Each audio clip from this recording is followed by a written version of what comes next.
Hi, thank you for joining us for today's webinar, Limited Resource Web Marketing. My name is Chelsea McCoy, Senior Product Marketing Manager for Zoomerang Online Surveys and Polls. We've come together with Lorrie Thomas to show you how to get your marketing to do double or triple time through prioritization, following some great multitasking tips. Be sure to ask your questions through the Q&A panel, and if we don't get to, will be answered in a follow-up blog post. And for all Twitter followers out there, you can keep up with the buzz about today's presentation using hashtag #SmartMarketing, shown at the bottom of the slides. And now, let's hear a little bit more about our speaker, Lorrie Thomas. We at Zoomerang are thrilled to partner with Lorrie, aka the marketing therapist, on today's webinar. He is the CEO of Web Marketing Therapy, a boutique web marketing agency and training company that diagnoses, prescribes, and guides healthy marketing solutions. Lorrie is a marketing strategist, educator, writer, web marketing expert, and speaker. I have no idea how she finds enough hours in the day. And with that, I'll hand over to Lorrie. Welcome, Lorrie. Thanks, Chelsea. Hello, everyone, and congratulations for taking time to invest in your education today. We'll do a little bit of web education, and the answer to how I do it all is candy. It's actually very simple. Sugar is the answer.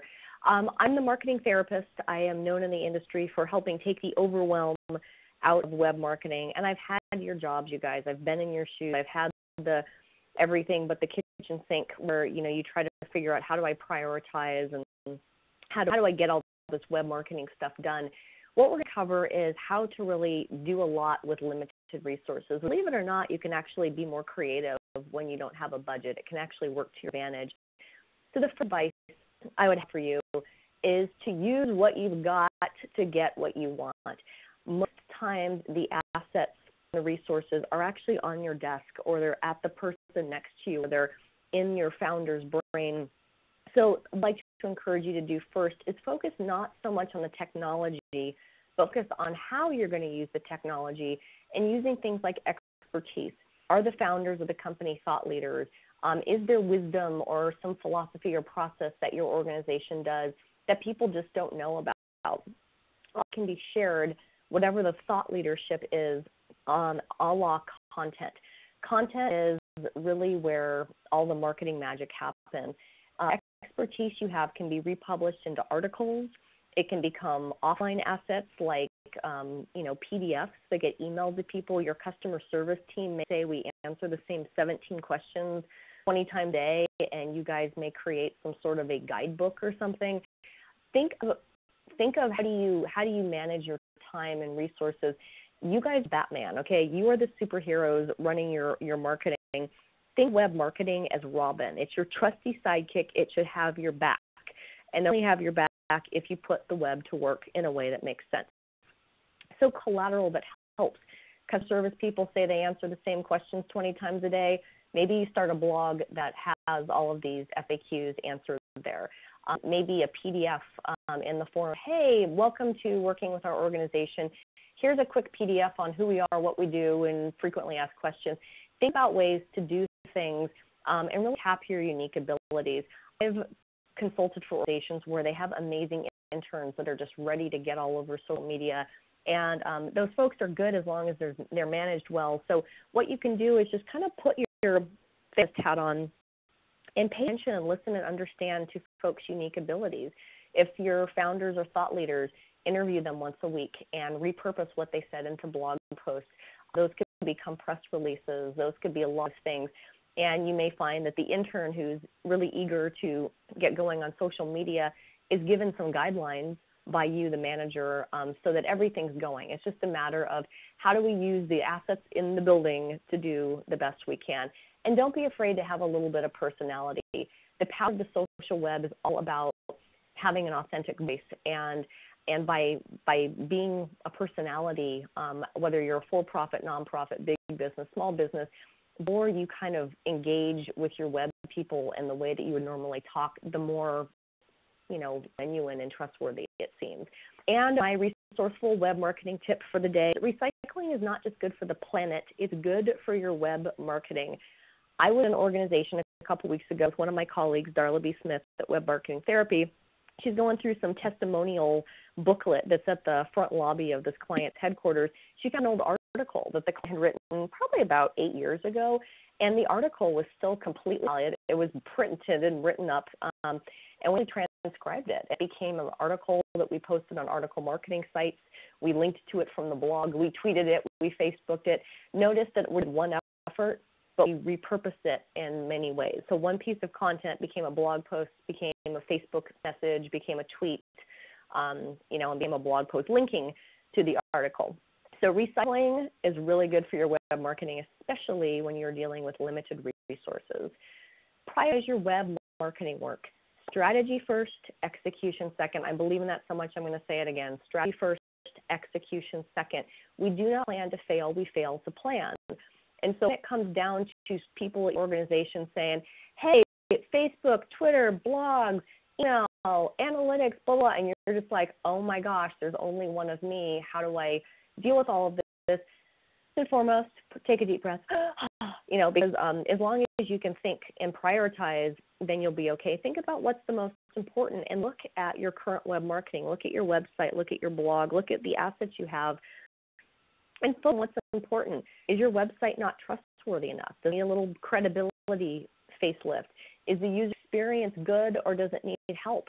Are you coming up in the search engines? If the answer from your analytics says, oh my gosh, we need more visibility, you may want to focus there. I'd encourage you to prioritize and, of course, make sure if you're doing search visibility that you're driving people to a destination on the web that really is ready to close, that's user-friendly. But think about, of these pieces, whether it's sellability, how well do you communicate the value of what you do? Does your homepage clearly say who you are, what you do, whom you serve? Who you are, what you do, whom you serve. If it doesn't, that's a quick thing to prioritize so that you're not getting the wrong kind of traffic or the wrong leads or the wrong phone calls, that you're really helping to funnel people through the process. And scalability, for marketing therapists, I just want to remind all of you that as we're trying to prioritize work, remember that unlike traditional marketing where you do, something in a newspaper and it goes away, all this stuff is scalable. As you build out a healthy foundation and you add web pages and blog posts and articles on article sites and public press releases on web and do surveys and things like that, all of that data and all of that effort and all of that content, it doesn't go away. It builds, it compounds like a great stock, like compounding interest. So as you're prioritizing your work, just remember that quality efforts, quantity, but quality efforts made over time make a huge difference. And getting the most pow for your punch. Think what works best for you. Some of you may have an audience that really aren't super social media savvy. Email marketing still may be the best for them. You may look at your web foundation and go, gosh, of the people who come to our website, we really need to help close them more. We need to help funnel them through our website to get them to download something or contact us or donate or whatever your action is. You may focus your priorities right now on optimization so that any outside promotional work does help. Some of you may go back to, I need to understand my customers better. I'm going to do a survey that's going to ask them, it's really important for us to better serve you. What kind of information would you like to receive from us? I'll help you. That feedback can help you come up with articles that you do for articles, blog posts. So think about how to get the most pow for your punch. It's still the wild, wild web. There are no rules. So you're going to focus on what works best for your organization. Think of things that you can do to fix immediate needs. Fix first, and then once you have that healthy foundation, you can build and grow. Blogs can be a huge resource, especially for those of us dealing with limited resources. This is my blog. It's called Healthy Marketing Advice. The theme is clear. It's everything under the sun that's help with good tips. And I cannot tell you how much energy and headache I save by just using my blog. I'll actually give everyone at the agency a Blogger account or a WordPress account. Everyone posts content, everyone publishes. It's a collaborative thing because, again, there's only one of me, so I can't, all day long because I'm doing webinars and things like this with you guys. But I do have a team because they're all experts. I looked at my resources. I'm like, what do I have? I'm like, I have brilliant men and women at my organization that can share their expertise. So we decided to do a team blog everyone chimes in under the theme of healthy marketing advice. These resources can be things that you email to people. Hey, how do I access that webinar? You blog about it, you copy that link, you send it. You can Facebook it. A lot of these things can really help you save time and energy. And blogs multitask not just as a communication medium, but when you're using smart search phrases that people are potentially looking for to find your organization, it can actually multitask and become a huge gargantuan SEO magnet. Resource marketing tip is to remember this great web marketing rule. You want to tell people things, you want to tell them again, and you want to tell them one more time. Get over yourself. If you send an email, don't assume that everyone's going to read it. It gets lost in their spam filter or bucketed under hundreds of other emails. Put that message, make it a blog post too. Link to it on Facebook, tweet it, have people in your organization tweet it. Find ways to get your message out in multiple ways, because integration is magic when it comes to web marketing. Tell them what you told them, and tell them one more time. And sync all of this stuff can work auto-magically. So like on my website or my blog, we have blog automatically feed into Facebook. We use networked blogs, which you go to Facebook and search for networked blogs as the way to automatically feed our blog into Facebook.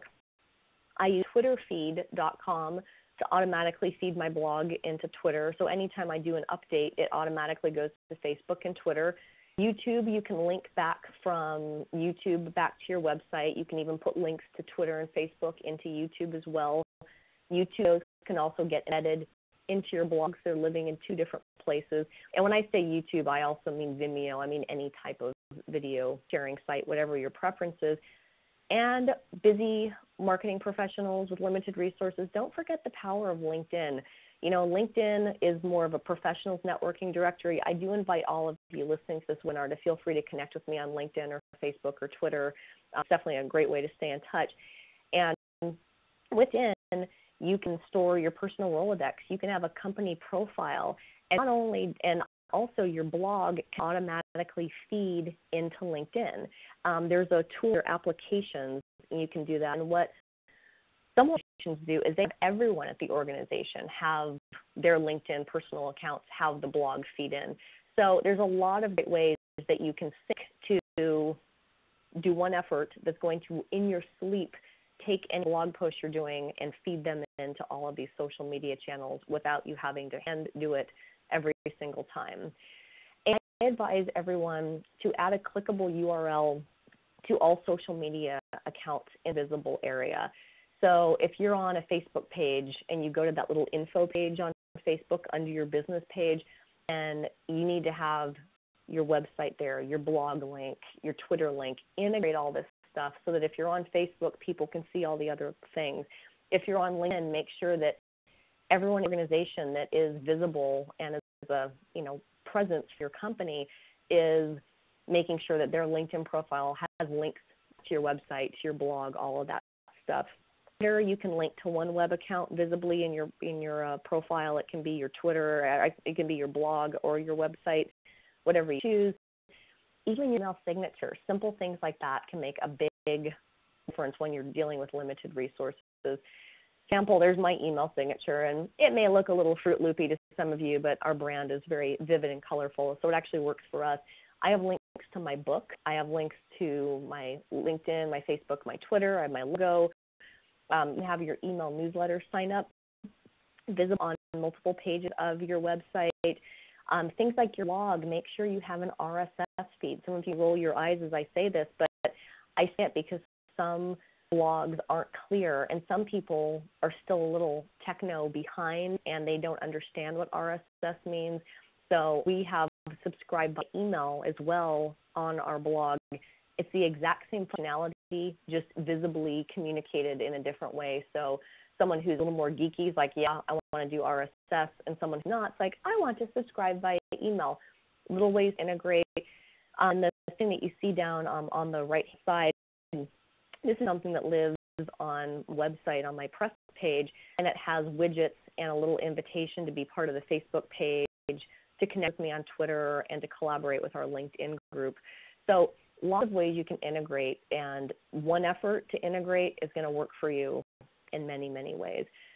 Relationship ROI is a big piece of the limited resource web marketing puzzle. Just to remember that marketing is all about building relationships, and it's not Facebook, Google advertising, or things like that that make the connections. It's really how we use our collateral to make meaningful relationships. So when you're looking at your surveys, when you're looking at web pages, your analytics, and all your puzzle, always think about how can I best serve the people I'm trying to serve, and not just people you want to get business from, but also your current customers, because current customers are your best customers, and you're always trying to find a way to maximize these relationships. Blogs can do that. Social media can do that. Monthly newsletters that communicate to people. Some of you may do what we're doing here and do a webinar. That may be a really easy, breezy way for you to help people who don't know what they don't know about your product or service get more educated. So just think creatively, which is what you've got to do with limited resources. How can I serve my customer? It's kind of going back to marketing 101. You know, we live in a world with heavy technology, but we also need to remember that it's the technology now that helps facilitate and build these relationships, which is what we did back old days. And purpose is what is going to equal marketing power. Passionate about how do I do the best job to help people, either, product or service, or work with a profit organization. Having the passion is really important. I mean, you see it in charismatic business leaders and folks like that, but also passion can come through in website copy and blog posts, even survey questions. Thank you so much for being loyal customers for the last 3 years. It's been such an exciting growth business to, see, and what we have to do is we'd like to learn a little more about you so we can cater our products or our services to you. Just speaking now in a survey versus tell us more about yourself. When you have that passion coming through your communications, that's going to create a connection, and that person's going to go, wow, that organization really cares about me. That's really important. And of course, passion is great. Passion without purpose, really, what's the point? So we want to make sure that your passion is focused on doing something that's meaningful for your marketing, and that's where the real marketing power happens. And relationship return on investment is remembering the 5 C's. We have here is a shot of Zoomerang data shot, and this becomes collateral. This becomes part of your relationship puzzle because you're producing content through article marketing, online press releases, site copy, anything like that. That becomes valuable content that is yours, that you can use and tweet and share and put in newsletters. But things like surveys become part of day-to-day collateral. The more you can listen and understand, and you don't have the time to go talk to a bunch of people on the street, but if you can send a survey out to a large population and get feedback that comes back in something digestible that looks like this, oh my gosh, I cannot tell you how much time it saves. It also makes it easier to share this information within the organization because you can go to a meeting with a report like this and talk about it. I think it's very important, and we connect through learning and understanding. And the collaboration piece is really fun with relationship ROI. I'm a walking role model of that today. I've used Zoomerang for years. When I was a teacher at UCSB and Berkeley Extension, I always recommend to my students Zoomerang, and I'd use case studies, and I'd pull up Zoomerang, and and I'd use it. My clients use it. And actually, over the years, I got to know someone at Zoomerang, and they know that I know the product, and so we're collaborating. And it's one of those things where it just works. We share a very common philosophy. So think about, as limited resource marketers, what are the organizations do I collaborate with? Who can I align with so that it's not just me as an organization out in the wilderness, but who can I start to collaborate with to get more visibility and to really, share ideas and mutually attract the right audience. And all of that comes from creativity. That's the last C for relationship ROI. And it's a matter of putting on your thinking cap. And sometimes the best tip is to step away from your computer and just think about stuff like that. And remember that with relationship return on investment, it takes an average of 7 touch points to make a sale, which can kind of be hard for us in the web world because we're so used to our analytics and we spend a buck and we can track if we make a buck with online tracking and stuff. But we have to remember that people need to know us, they need to like us, and they need to trust us.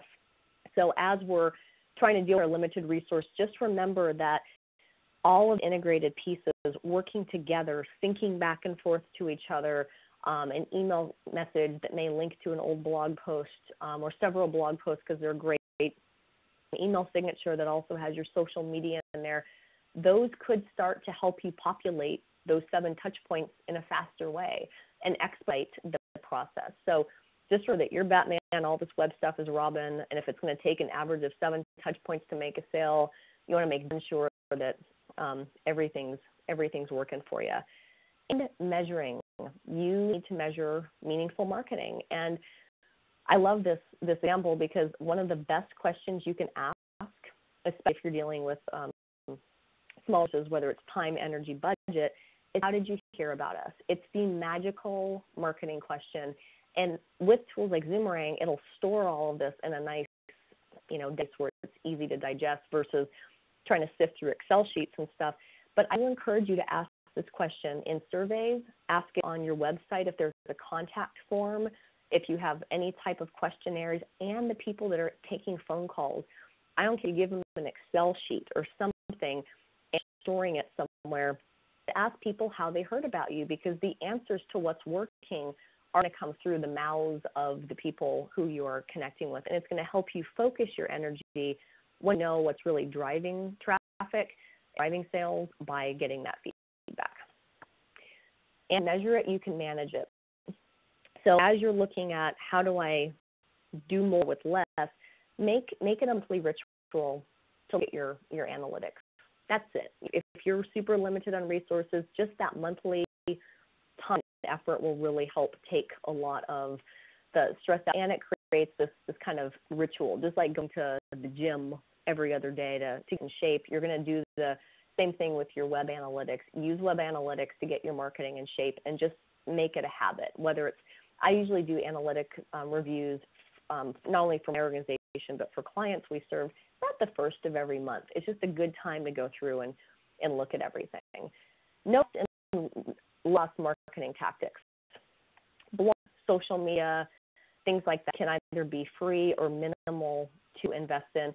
Sometimes it's worth having a designer make it look professional just to give it that extra polish for credibility. But think about ways to brand build and boost business and use things like social media, even ratings tools. That can be a great investment because people are going to Yelp, they're going to Google reviews, they look at Amazon, wherever you are. So if you can encourage people to say all the good things they say about you and actually ask them to say it on the rating sites, that would be great. And content development is like little steps that compound to make a big difference over time.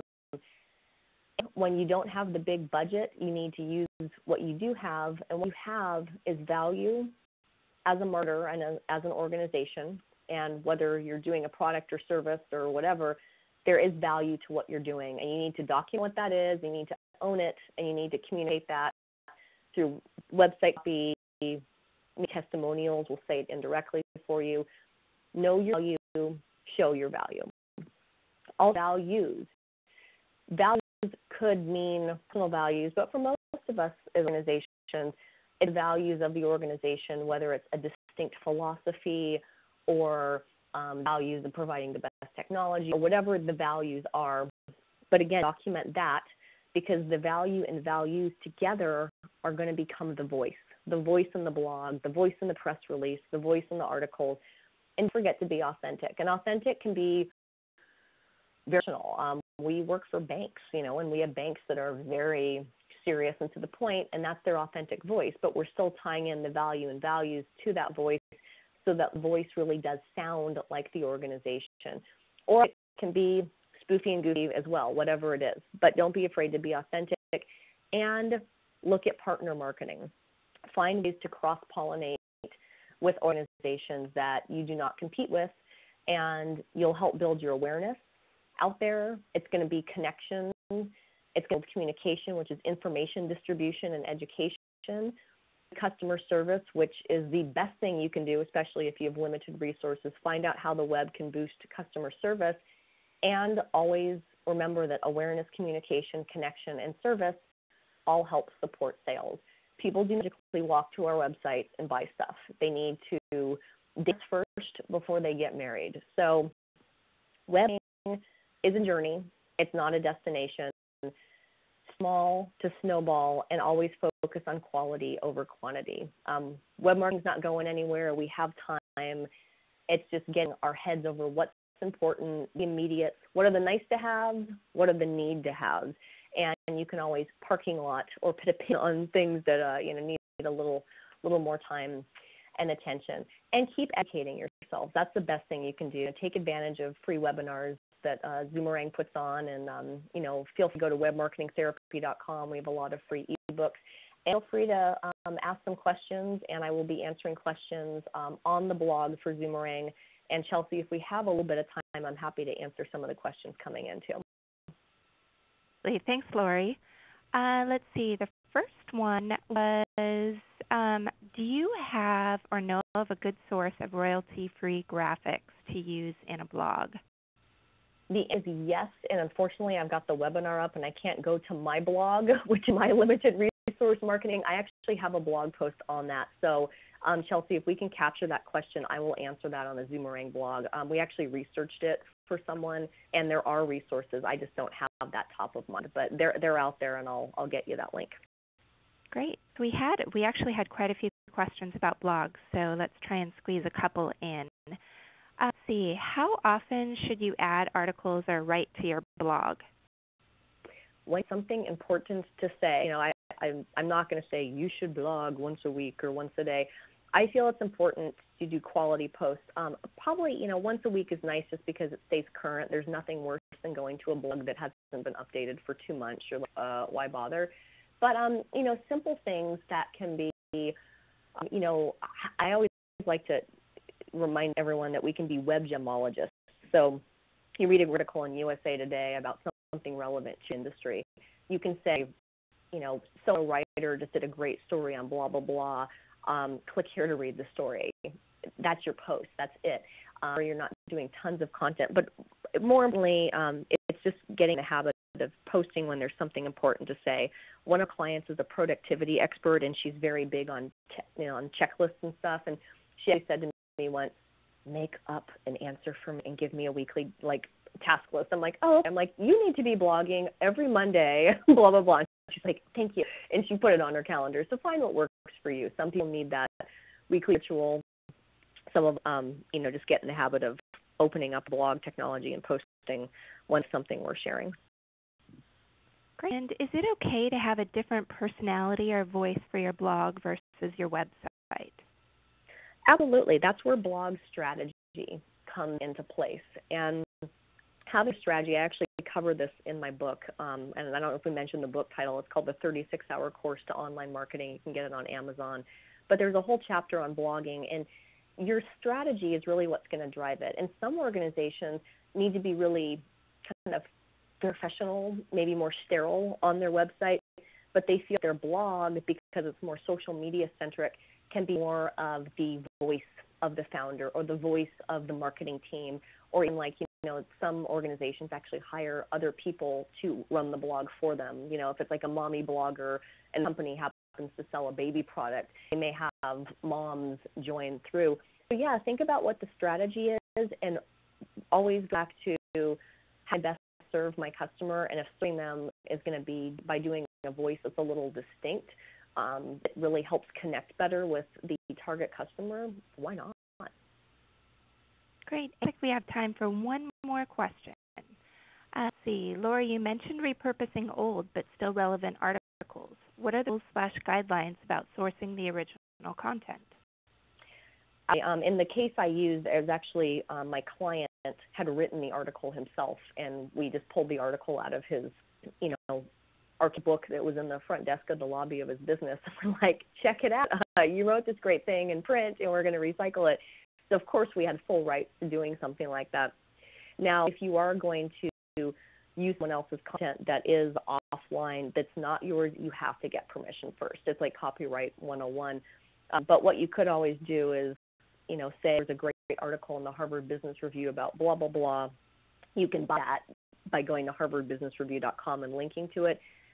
Most journalists, some journalists have specific affiliations to the people they're writing for, but for the most part, you can't completely transcribe something, but you can quote somebody and link to it, almost like writing a research paper in college or something like that.